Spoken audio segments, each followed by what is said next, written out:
One aspect of Bleach that I love and have always adored, and I think it's the same for all of you, is of course the character designs. They're absolutely wonderful, they're distinct, they're memorable, and each character feels like they've had so much work lavished upon them as a result.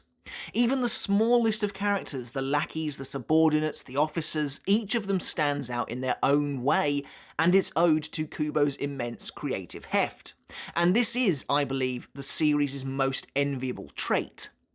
And this praise often extends to their abilities and even their transformations, as many characters in the series undergo sometimes extreme visual changes as fights progress further and further, and characters are pushed to their limits in the heat of battle.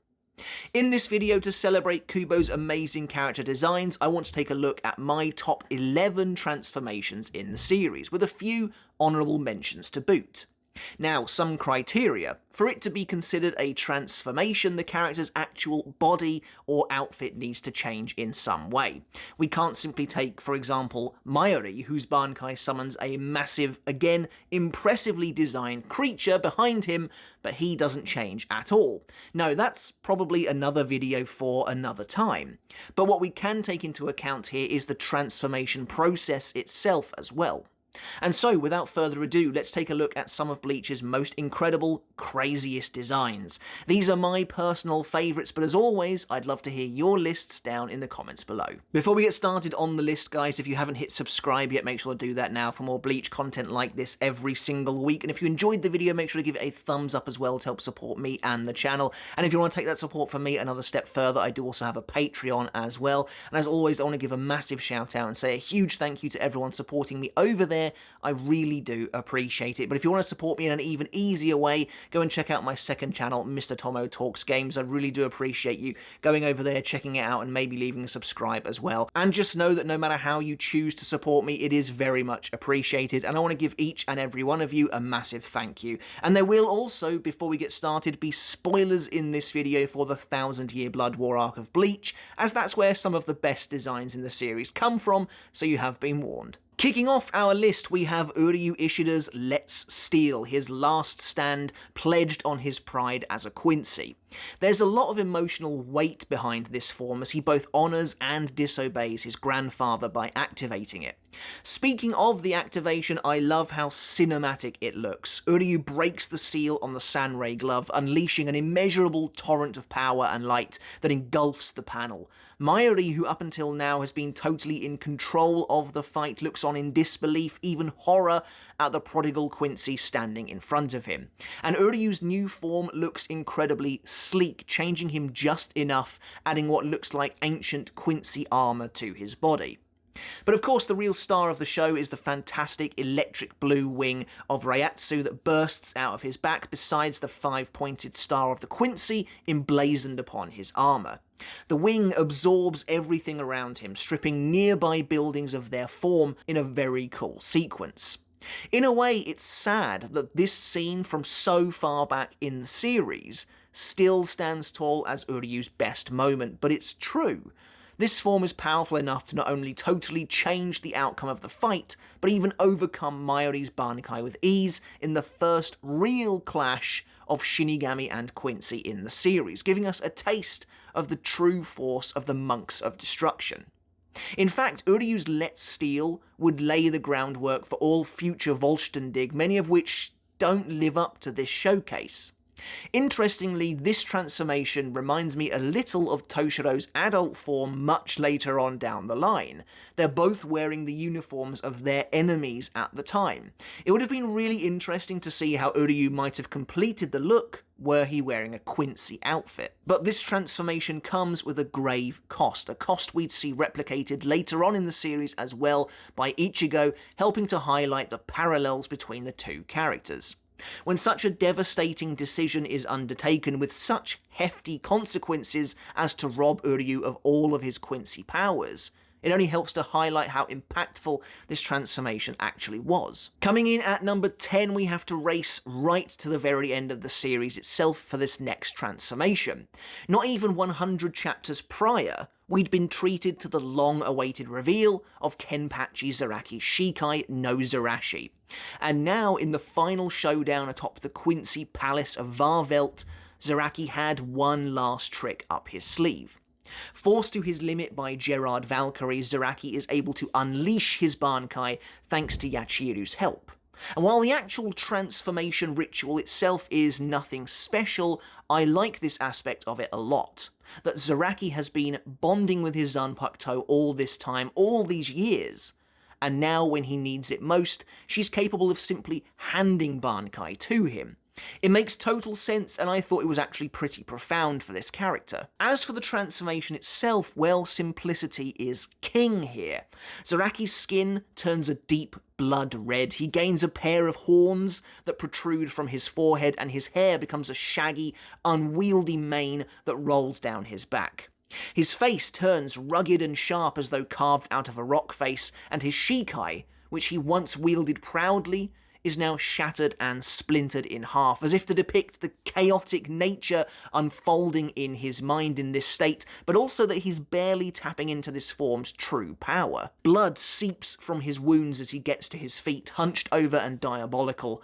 In this form, Zaraki is an animal, a hellish demon, and Kubo goes out of his way to show that in what little time he has. Zaraki grins maniacally, shrieks and yells at the top of his voice, and leaps into the fray without any thought for himself. In Bankai, his physical prowess has become essentially unmatched as he carves through Gerard Valkyrie like he's nothing at all. It's just a shame we don't get to see a bit more of this form in action. Now, this next one took me completely by surprise, but I love it for that. In retrospect, I should have seen something like this coming. After all, when Seijin Komamura returned to the battlefield during the second Quincy invasion, he was once again wearing a helmet. That should have set some alarm bells ringing, but I remember just thinking Kubo was paying homage to Komamura's first appearance and that nothing was going to come of it. Oh, how wrong I was. When Komamura's helmet is destroyed by Bambietta in their battle, the truth is revealed. Thanks to his beastly clan's ancient humanification technique, Komamura has been transformed into a human man. Who would have thought Komamura would translate so well into a human? His new form looks awesome, keeping the hulking stature of his wolf self but replacing just about everything else. With his enormous armoured pauldrons and shredded outfit revealing a gaping hole in his chest where his heart used to be, this feels like one of the most unintentionally metal transformations in all of Bleach. We learn later that in order to achieve this form, Komamura had to tear out his own heart, giving in to vengeance in the process and become immortal. I mean, it doesn't get a lot cooler than that. And he looks amazing with his huge mane of brown and silver hair, his piercing gold eyes, and yes, the elements of his former self that do actually remain, his wolf-like ears and fur-covered arms, giving him a totally unique look in the world of Bleach, one that straddles the line between man and beast. And while it's not technically a part of Komamura himself, the fact that Kokujo Tengen Myo also sheds its armour and exposes its decaying form is just the icing on the cake. Much like with Zaraki before him on this list, it's just a shame we don't get to see more of this form, especially since, unlike everyone else whose transformations exact a heavy toll, Komamura's seems to be permanent. Now, this next one could be controversial. Coming in at number 8, we have Lil Barrow's Vollständig Zyrael. Now, this transformation is something of a delicate balancing act for me. I think it both veers too far into the extreme at times, at points completely robbing the villain of any intimidation whatsoever, while simultaneously elevating him into a territory of truly divine eldritch horror that actually works pretty well. Kubo loves body horror in general, as we will see later on down this list, and here he takes what was seemingly a stoic, cold and calculating individual and over time twists him into a fully devout religious zealot who will live and die in the name of his god, Yhwach. Leel's first transformation, which removes his arms and instead puts all of the focus on his ability, the X-axis, is already strange and ethereal. Here he appears more angelic than most Quincy before him, with a display of colossal seraphim-like wings that overpower most of the design. But that's not all, as his body seemingly evolves as the fight plays out. The bottom half of this form opens up and unravels, revealing two almost horse-like legs, and then later, once Kyoraku succeeds in destroying his enemy's head, Leel transforms again, the very matter of his face being rebuilt within a holy light.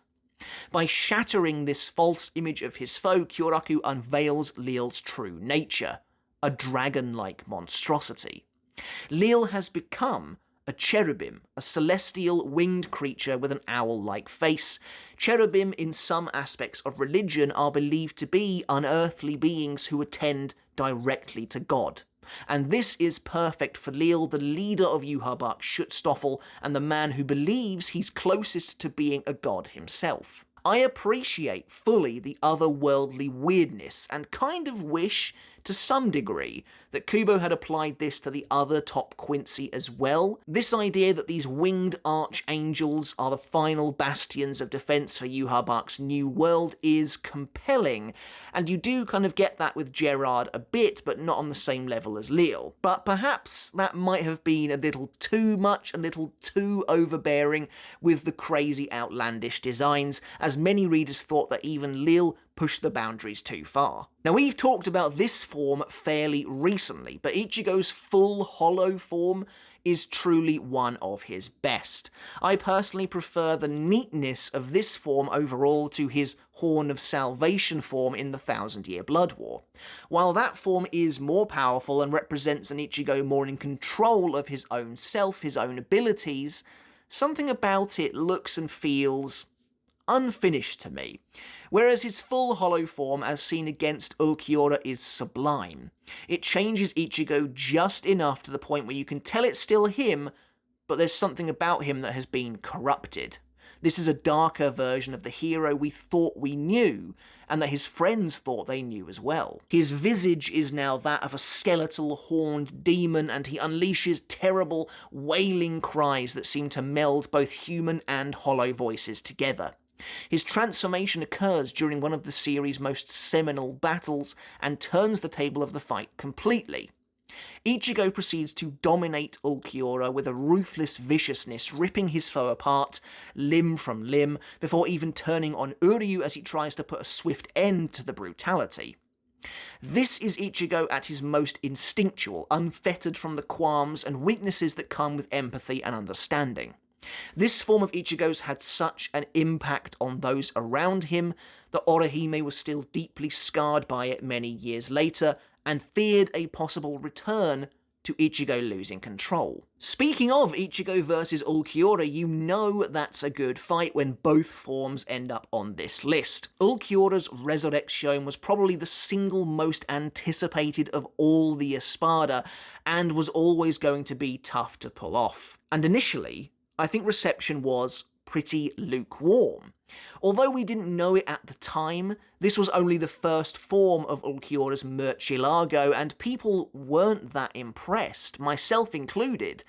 But when Ulquiorra instigates true despair and summons a deep blackness that eclipses the moon itself, we get a form, in my opinion, that's much more fitting for the sinister hollow. Ulquiorra's legendary Segunda Etapa, which sparked many power debates that exist to this day, remains unique among the Espada.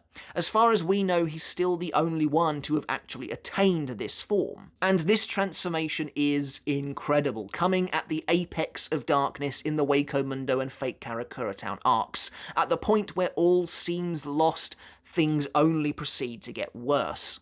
Ulquiorra seems to shed his original form in a flurry of dark energy, revealing a new, more overtly demonic look. Now stripped of any clothing of anything that could possibly allow you to mistake him for being more human, Ulquiorra almost looks to have regressed further back into hollowdom and the feral nature that comes with it. His enormous black wings and long coiled tail, along with his bone-white horns and deep, oil-like eyes, give off the impression of a true devil, while the gaping hole in his chest now oozes a baleful black liquid, as though to symbolize that nihilism, that emptiness, eating away at the core of Ulquiorra's being. It might be edgy to the extreme, but as far as I'm concerned, this is what Ulquiorra should have always looked like. A part of me will always wonder if the reason he has a segunda etapa at all is simply because Kubo looked at that first Resurreccion and quickly decided he could do better for the character. As we kickstart our top 5, we return to our main character, Ichigo, for what is my favourite transformation of his. After training non-stop for months with his father Isshin, Ichigo successfully transcends just in time to face off with Aizen in the climactic battle of the Arrancar arc.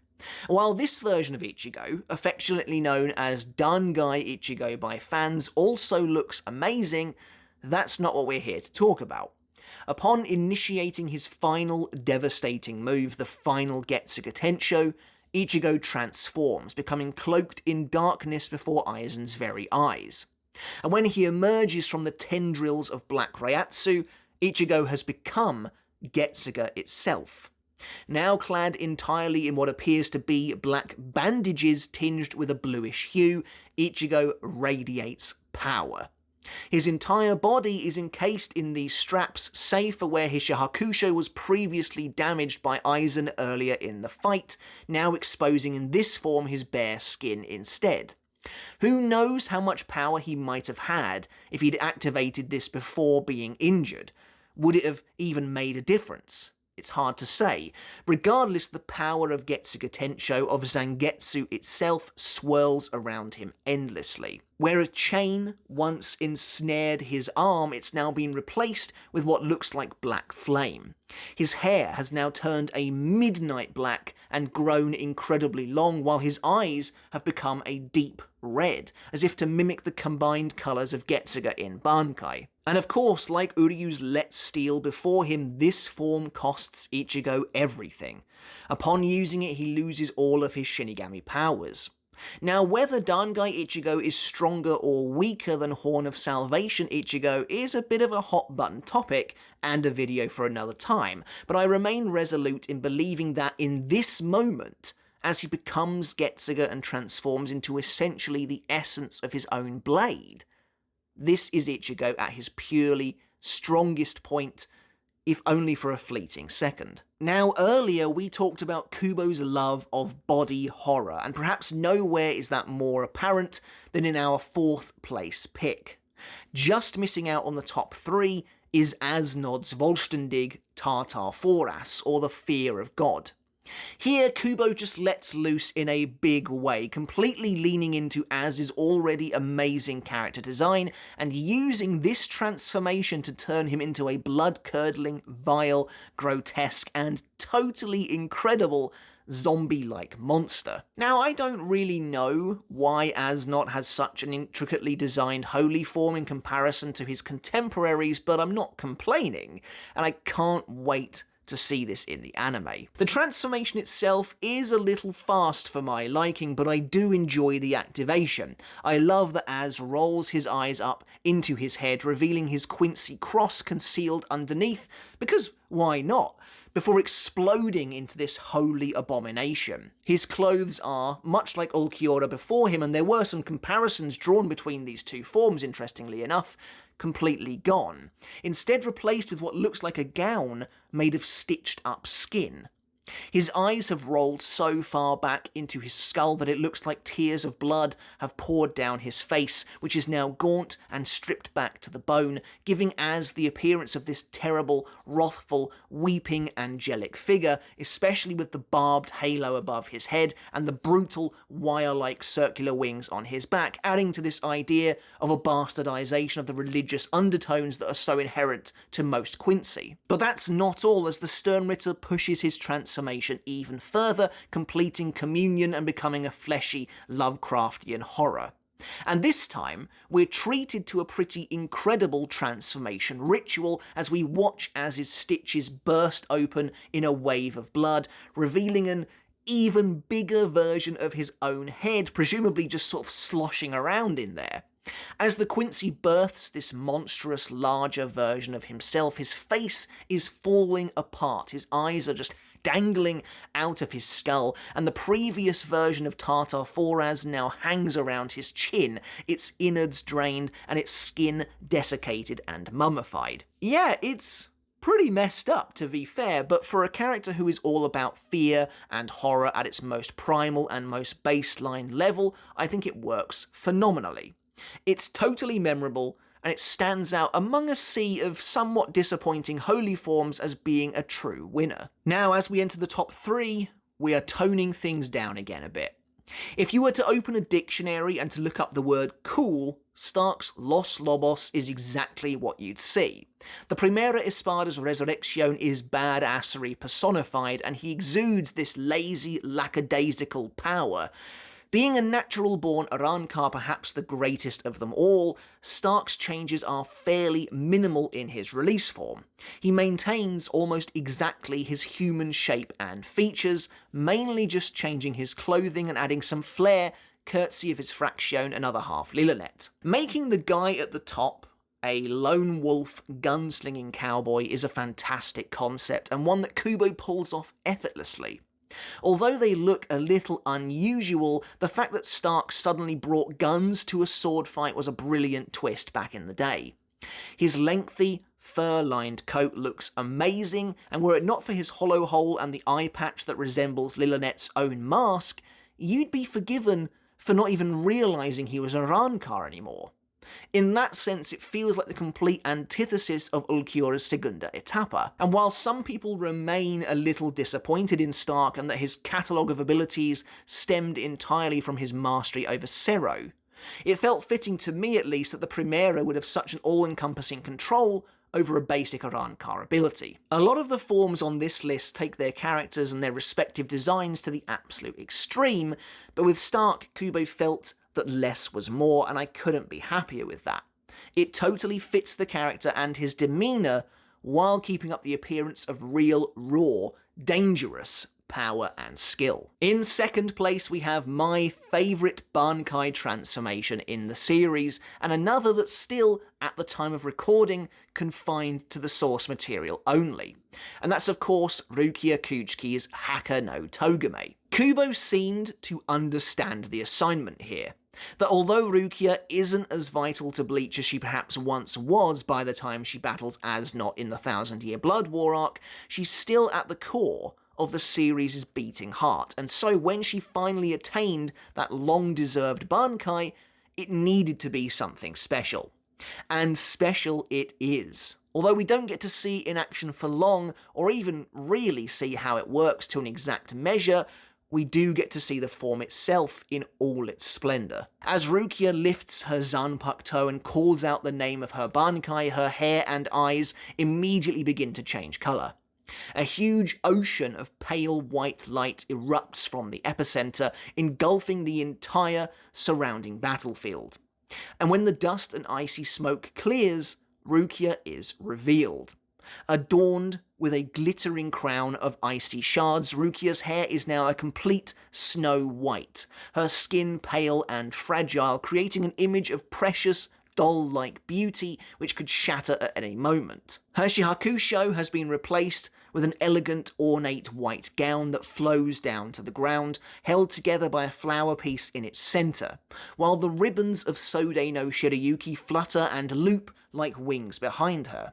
Her blade itself is now a crystalline, transparent, glass-like weapon of pure cold, cutting through the mist. It's just a wonderful design, at times contrasting expertly with Ichigo's own Tensa Zangetsu, while also blazing a new path for Rukia and her own growth as well.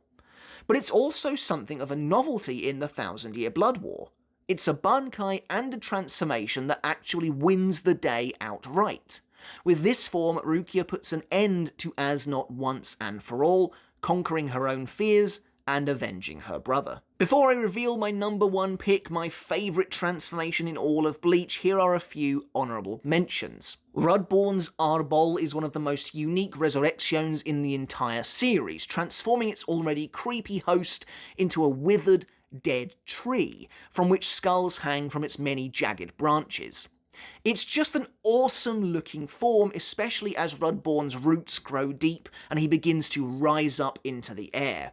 This is another one where the simplicity really works for me. I love that it has one central ability, Calabaras, and the tree motif is just perfect. Next up, as far as the Fullbringers and Execution go, they're not really bowling anyone over with their transformations.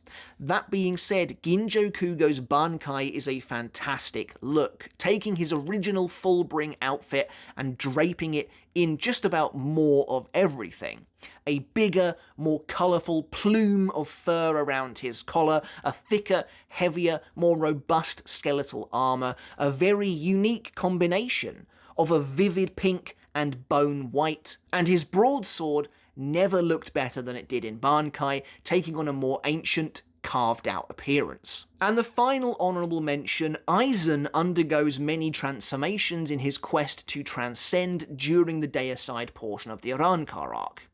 While none of them were quite good enough to make this list, my favourite of them all is the most simplistic of the bunch, when he emerges from his cocoon a changed, evolved man with shimmering purple eyes and long flowing hair. That being said, that's not what I want to talk about here.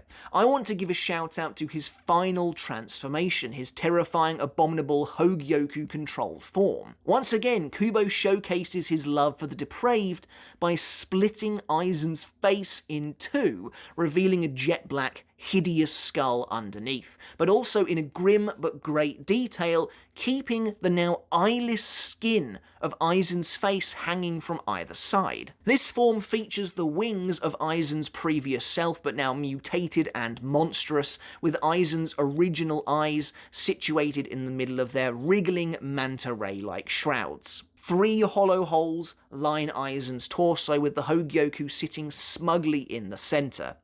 This is a great design, don't get me wrong, but it doesn't land on the list for me because it does stray quite far away from Aizen himself and what makes him great, which is admittedly the point at this part of the story, at this part of Aizen's journey, but for me that's why it remains an honourable mention. And so the winner, the number one pick for the best transformation in all of Bleach, is when Aizen removes his glasses and slicks back his hair, becoming the villain we all know and love. I'm just joking, but seriously, that is also a very cool transformation. In truth, the real winner atop this list is a character who I think would be very pleased to be here. It's none other than the second Espada, Baragon Louisenbahn, and his sublime Resurreccion. A lot of transformations have the potential, the power, to really change the way you feel about a character, to change your outlook on them completely, and no transformation made me do such a dramatic 180 on a character as this. It's not that I didn't like Baragon or his design beforehand, I just didn't care about him. I was totally indifferent, only really interested in seeing what Stark and Harabel had to offer out of the remaining Espada. But when Baragon revealed his Zanpakuto Arrogante, smashing his way into his throne of bones to retrieve an enormous black axe, my interest was piqued. Then, later, when he released it, in an eruption of putrid, evil flames which burn away his own flesh to reveal essentially the Grim Reaper, or Father Time himself, I was totally and utterly blown away. It felt like, and in truth it wasn't, like anything I had ever seen before in Bleach. Again, simplicity is key here, but this is the best, purest transformation and design Kubo has ever come up with. In a series all about death and the afterlife, this imagery of Baragon right here is the imagery of death condensed down into its purest, perhaps most well-known form. Baragon now appears as a regal skeleton, his skin, flesh, and organs completely devoured by the fires of his weapon. But you get the sense from how proud he is, how much swagger he has in this form, that this is where he feels most comfortable, most in control, and it's not hard to see why. Wearing a lofty, opulent crown upon his head and a sparkling, wicked amulet around his chest, Baragon looks amazing, completely embodying his frightening power, Respirar, and his control over aging and decay in such a mighty, kingly manner. His entire body is encased in a swirling, shadowy, fur-lined cloak, which helps to sell the pompous nature of the character, but he remains continuously terrifying throughout. Unlike Asnot, Baragon doesn't need to push the limits of what's allowed on the page. He's at both times subtle and extravagant, lifting a bony hand to turn his enemies to dust. Gold chains escape the sleeves of his gown, giving off the impression that maybe at one point in his illustrious past he was sealed away, that he's a terrible lich, freed from an ancient prison, and when he draws his massive pitch-black axe, it only serves to complete the Espada's incredible transformation and Bleach's absolute best. But that's it for the video, guys. I hope you enjoyed it. Let me know in the comments below what you thought of my list of my favourite transformations in all of Bleach. I'd love to know, of course, your lists down in the comments below. Which of Bleach's incredible designs, incredible transformations would make your own list? Do please leave them in the comments. Make sure to give the video a thumbs up if you enjoyed it, even if you don't agree with my list, because I don't expect them to completely align, but that's part of the fun of it, is seeing where we do differ in our own opinions. Also, make sure to hit subscribe if you haven't done already. We're still trying to hit 200,000 before the anime comes back in July. It's going to be close, but I'm hoping we can do it. And any support is, as always, greatly appreciated. Make sure to check out Mr. Tomo Talks Games if you haven't done already. And until next time, I'll catch you later. And I'll see you then.